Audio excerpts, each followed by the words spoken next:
G20 की meetings की वजह से पूरी दुनिया के जो पावरफुल कंट्रीज हैं, G20 मेंबर्स हैं, उनके लीडर दिल्ली में आ चुके हैं और यहाँ पर G20 के हवाले से तो मीटिंग्स होंगी ही, लेकिन साथ ही साथ 15 के करीब बायलैटरल मीटिंग होगी।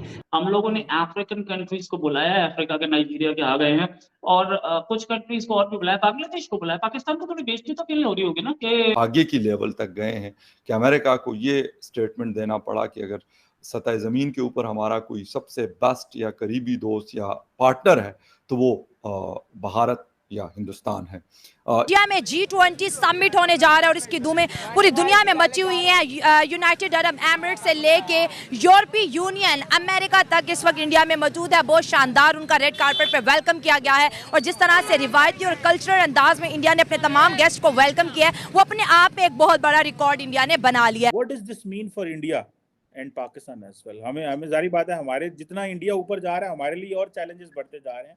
गो कि इंडिया अपनी मेहनत से ऊपर जा रहा है, बट ऑब्वियसली बिकॉज पाकिस्तान बेवकूफ कंट्री है। लोगों को लगता है कि पाकिस्तान बहुत चालाक है या तेज है या बदतमीज हो सकता है, बदतमीज भी है, हर तरह चालाक नहीं है। पाकिस्तान बेवकूफ कंट्री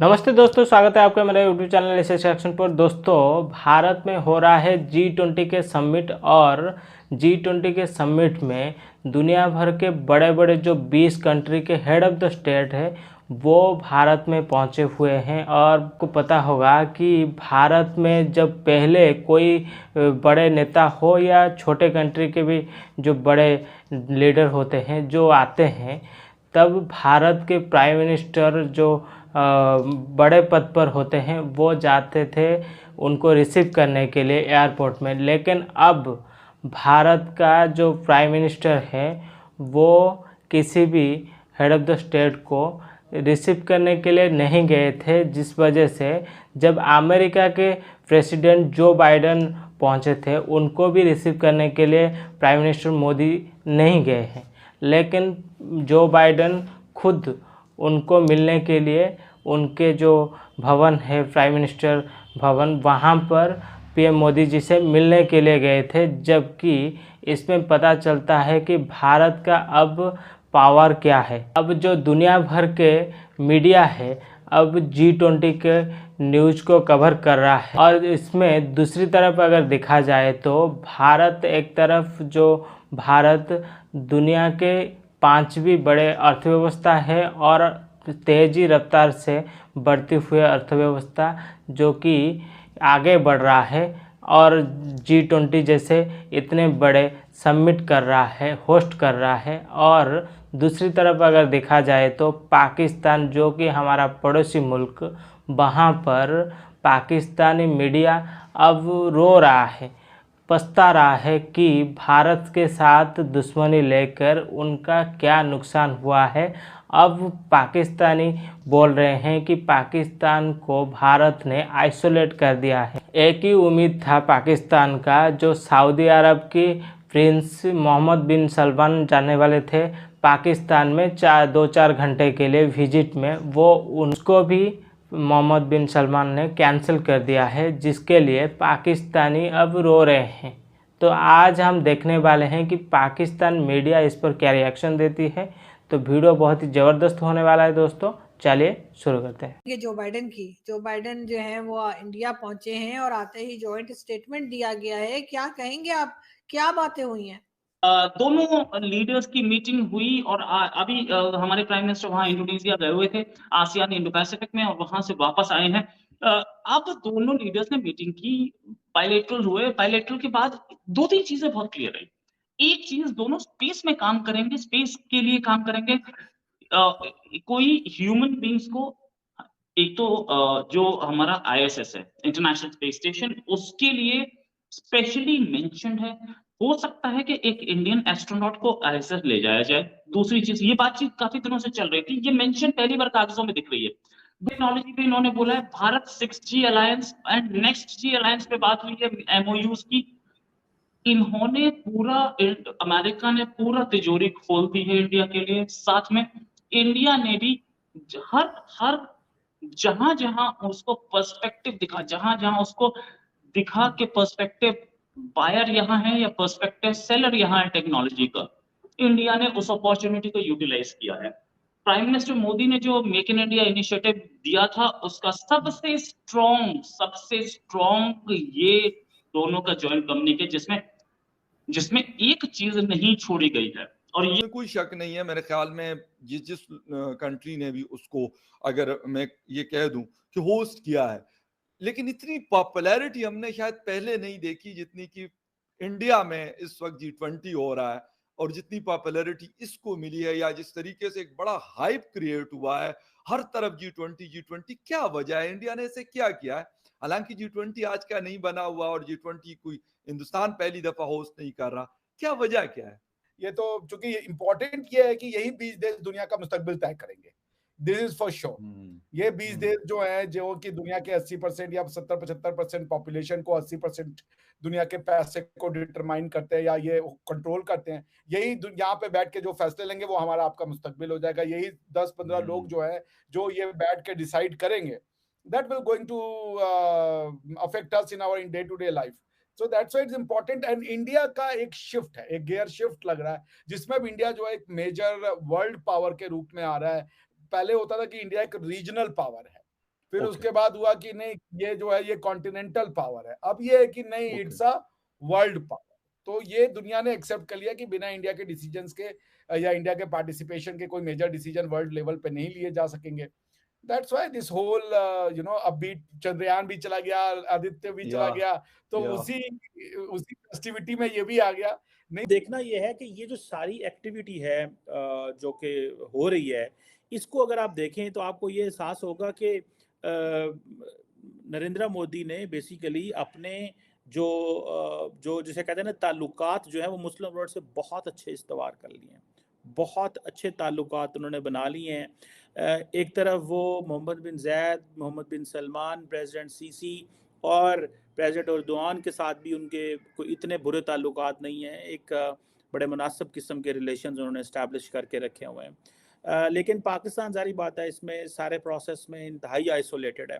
बांग्लादेश की, ये भी आपने जो नाम लिया, बांग्लादेश की प्राइम मिनिस्टर हैं, उन्होंने भी शिरकत की। जिस तरह जो बाइडेन गए, इतना बड़ा नाम जो है, सुपर पावर कंट्री है, तो इस तरह से डोंट यू थिंक सो कि हिंदुस्तान की ही वैल्यू बढ़ रही है, और हिंदुस्तान को अब अपनी वैल्यू बढ़ाने के लिए और एफर्ट करने की जरूरत नहीं है। अब बाकी मुल्क और दुनिया काफी है हिंदुस्तान का नाम बढ़ाने के लिए, क्योंकि हिंदुस्तान ने अपनी तरफ से जो बीज बोना था वो बो दिया। अब उसको पानी देने के लिए बाकी लोग, क्योंकि ये दुनिया है गिव एंड टेक की, यहाँ आपके सिर्फ आपके मफाद के लिए कोई काम नहीं करेगा, हर बंदे का अपना मफाद होगा तो कोई आके हाथ बढ़ाएगा।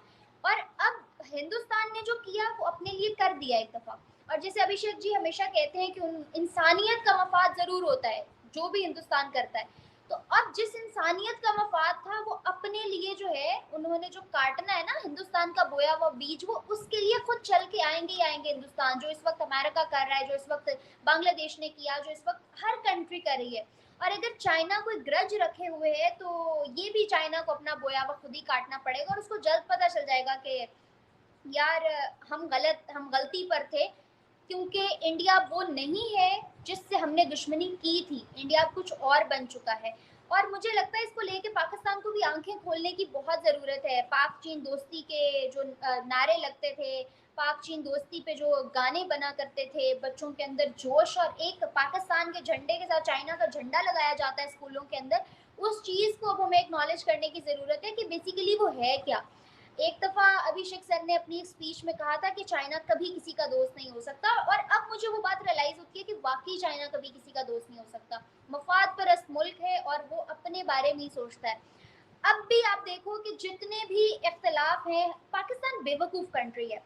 लोगों को लगता है कि पाकिस्तान बहुत चालाक है या तेज़ है या बदतमीज़, हो सकता है बदतमीज़ भी है, हर तरह चालाक नहीं है। पाकिस्तान बेवकूफ़ कंट्री है।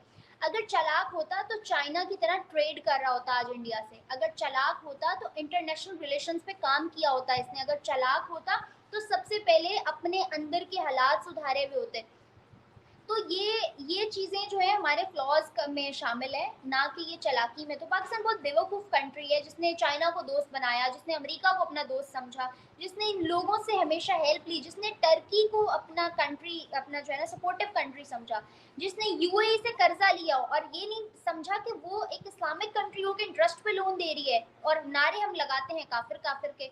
तो अगर मुस्लिम कंट्री इंटरेस्ट पे लोन ले रही है तो फिर चाइना अमेरिका को, या सॉरी हिंदुओं को काफिर क्यों कहना?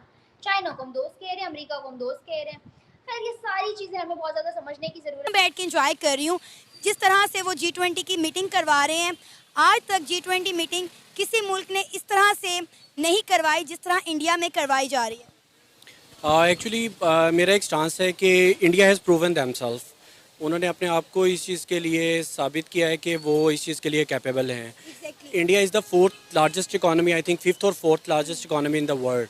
तो जब वो इतनी बड़ी इकॉनमी है और वो अब अपना फ्यूचर जो है वो उसको इस्टेब्लिश करने जा रहे हैं और वो वर्ल्ड बेस्ट इकॉनमीज़ के साथ बैठ रहे हैं और अपना फ्यूचर डिसाइड भी कर रहे हैं, और इसके लिए हमें जो मेरा ख्याल है अभी शायद इस चीज़ के ऊपर वर्कआउट करने की ज़रूरत है कि हमें अपने फॉरेन अफेयर्स को बेहतर करने से पहले आई थिंक अपने इंटरनल अफेयर्स को सॉर्ट आउट कर लेना चाहिए।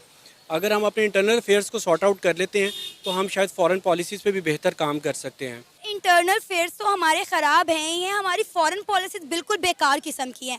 अब आप देखें कि इंडिया की फॉरेन पॉलिसीज़ कितनी बेहतर हैं कि आज दुनिया की 20 बड़ी इकॉनमीज़ इंडिया के अंदर बैठी हुई हैं। वो फ्यूचर प्लान्स पर बात करेंगी, हाल पर बात करेंगी, डिफेंस सेक्टर पे बात करेंगे, एजुकेशन पे बात करेंगे। आपको पता है कि कितने इंडियंस को वीज़ा फ्री एंट्री दी जाएगी। मतलब मैं तो सुबह से G20 को फॉलो कर रही हूँ, एक के बाद एक खबर निकल कर सामने आ रही है कि अभी ऋषि सनक आ गया है, IMF की MD लैंड कर रही हैं और जिस तरह उनका इस्तकबाल किया जा रहा है इंडिया के लिए बहुत इम्पॉर्टेंट है ये।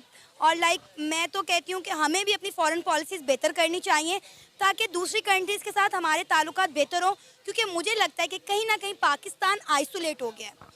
हाँ, यू आर राइट, बिल्कुल ये ऐसे ही है। हम काफ़ी हद तक आइसोलेट हो गए हैं।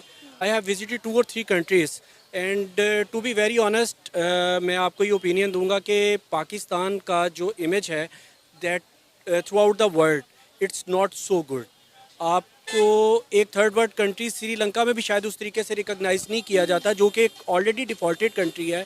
वहाँ पे भी रिकॉग्नाइज़ नहीं किया जाता बिकॉज के हम लोगों ने अपने इंटरनल और एक्सटर्नल दोनों इश्यूज़ बहुत ज़्यादा ख़राब कर लिए हैं।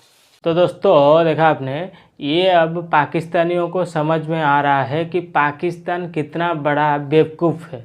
खुद पाकिस्तानी ये बोल रहे हैं कि पाकिस्तान कितना बड़ा बेवकूफ़ है और बेवकूफ़ी की वजह से भारत के साथ पंगा लेना कितना इसको भारी पड़ चुका है। और भारत जो बोला था वो करके दिखाया है, पाकिस्तान को दुनिया से बिल्कुल अलग थलग कर दिया है और पाकिस्तान बिल्कुल आइसोलेट हो चुका है।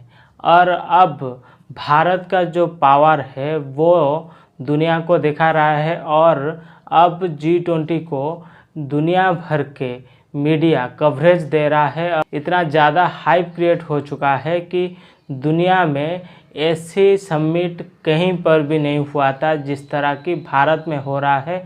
और भारत के दिल्ली को इस तरह सजाया गया है और जितने भी हेड ऑफ़ द स्टेट आए हुए हैं उनको भी भारत ने जिस तरह उनका स्वागत किया है वो भी देखने लायक है। और इसमें पाकिस्तान का कोई नामो निशान नहीं है और जो उनको बड़े सदमा लगा हुआ है कि हमें कोई भी दुनिया में पूछ नहीं रहा है और भारत जिस तरह आगे बढ़ रहा है पाकिस्तान उसी तरह नीचे से नीचे जा रहा है। अब पाकिस्तानी अपने गवर्नमेंट को कोस रहे हैं और पछता रहे हैं। और दूसरी तरफ अगर देखा जाए तो भारत में बड़े डिसीजन लिया जा रहा है और जॉइंट स्टेटमेंट आया है जो बाइडेन और प्राइम मिनिस्टर मोदी जी का कि आगे स्पेस में भी दोनों कंट्री मिलकर काम करेंगे और बहुत सारे अचीवमेंट होने वाला है। तो दोस्तों अगर आपको वीडियो पसंद आया हो तो वीडियो को लाइक करें, चैनल को सब्सक्राइब करें और आपका इस पर क्या राय है कमेंट करके बिल्कुल बताइए।